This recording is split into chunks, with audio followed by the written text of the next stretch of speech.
This is one of few games in the world that requires one thing that money cannot buy: another person. I know that some immature jokes are coming, but this is one of the few games that you simply cannot play alone. And in this video, we're going to be taking a look at It Takes Two and deciding whether it is worth buying right now or not. And as always, with every single one of my reviews, I'm going to be giving you the answer right away. And not just answer, but I will also be answering the questions that most likely you have. Do not waste your time and give you time to play, well, anything that you want. So is It Takes Two worth it? Absolutely. This is one of the best co-op experiences I ever had that you will probably have as well. Can you play this game alone? No. This game is made for two people. Is it a game for kids? Not really. Even though older children can play it, it's not like a Lego game. It poses some challenge. Is it a good game for non-gamers? It actually is. I completed this game with my wife, who is not a gamer. But the rest and everything else needs to be explained. So let's talk about It Takes Two. And if you want to see my reviews right there on Steam while you're purchasing your games, you can always do that by following me on my Steam Curator page. With that, you're gonna have access my recommendation and my video reviews right there on Steam without going anywhere else. Just look for a link in the description and follow me on Steam. Now back to the video. So what even is It Takes Two? It Takes Two is a co-op adventure game. It is a linear level-based game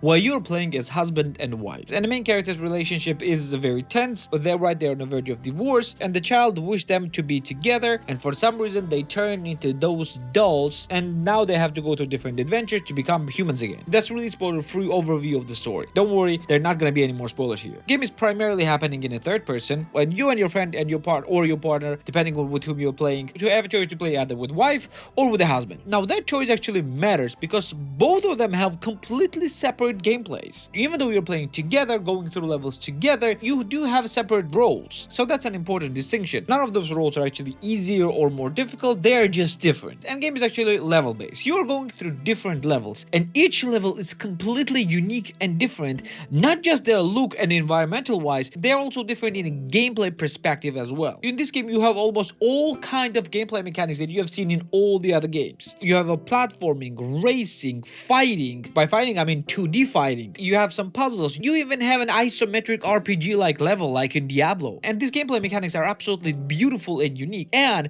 because each player have their own role, they also play quite differently as well. And speaking of different roles, these roles are made in a way that you cannot really complete the tasks alone. You really need to cooperate with each other. This is one of the few truly co-op games. If you are a better gamer, you just simply cannot do everything by yourself. It's simply impossible because of the gameplay mechanics. You really need to help your partner or your friend as well at the same time. Otherwise, you will not be able to progress through the levels. And usually what people are interested in whether this game is difficult or not, because they might be a good gamers, but their friends or their partners are not gamers or they're bad gamers. And well, you see, I played this game with my wife, who is not a gamer. Well, or rather, she is a very rudimentary gamer. She played a little bit of games, but she is not really pro in any sense of this word. But she played just fine. The game does not have a steep difficulty curve, so the first levels are actually quite easy for absolutely everyone, and they're becoming progressively more difficult, but this progression is not steep, and it's actually quite gradual and quite easy. So I didn't have any issues with the difficulty curve, and I didn't have any issues with my partner. However,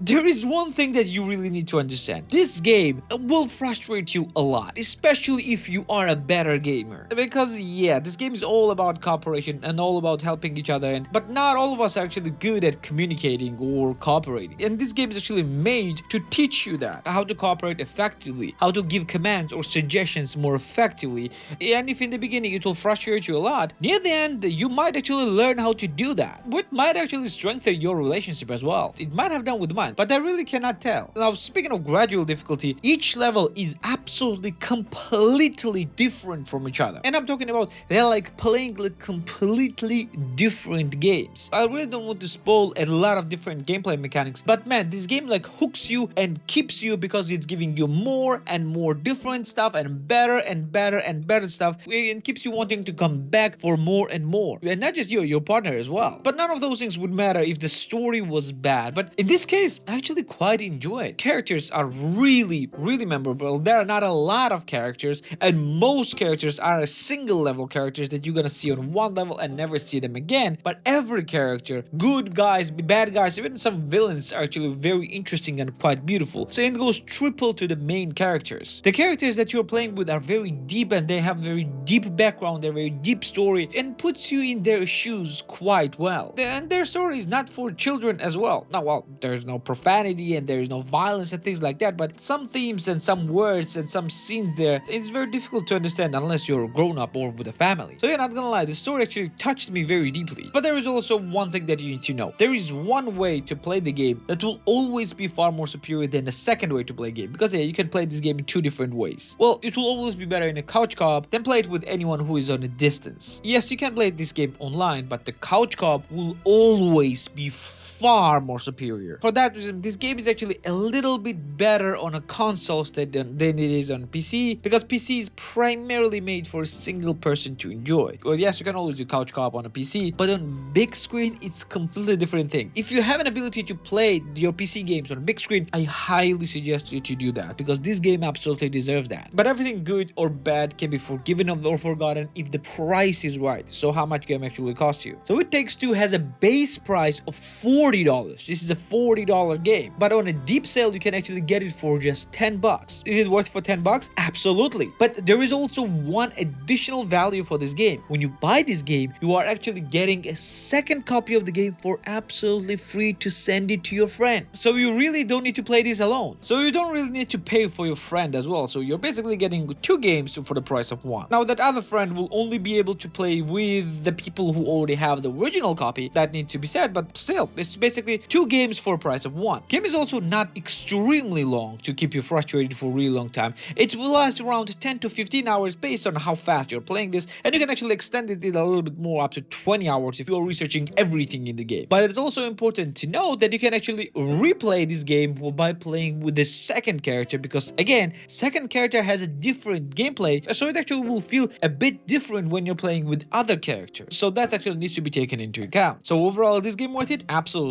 It's the best co-op experience you will ever have, and the thing that might actually strengthen your relationships with anyone who you play with as well, or it might break it depending on who you are. And our channel memberships are live again. If you like my videos and want to support it and want to have it as sponsor free as possible, hit that beautiful join button or click the link in the description down below. Every one of you will contribute to this channel immensely. I'll be forever thankful for that and deliver more and better videos. Now back to the video. And if you like co-op experiences, one game that might be great in co-op is Astroneer. You can watch my review of that right here. Even if you want something less sci-fi and more fantasy, you can also play Enshrouded with friends as well, review of which is right here as well. Don't forget to subscribe right here, and I'm gonna see you in the next one. Take care.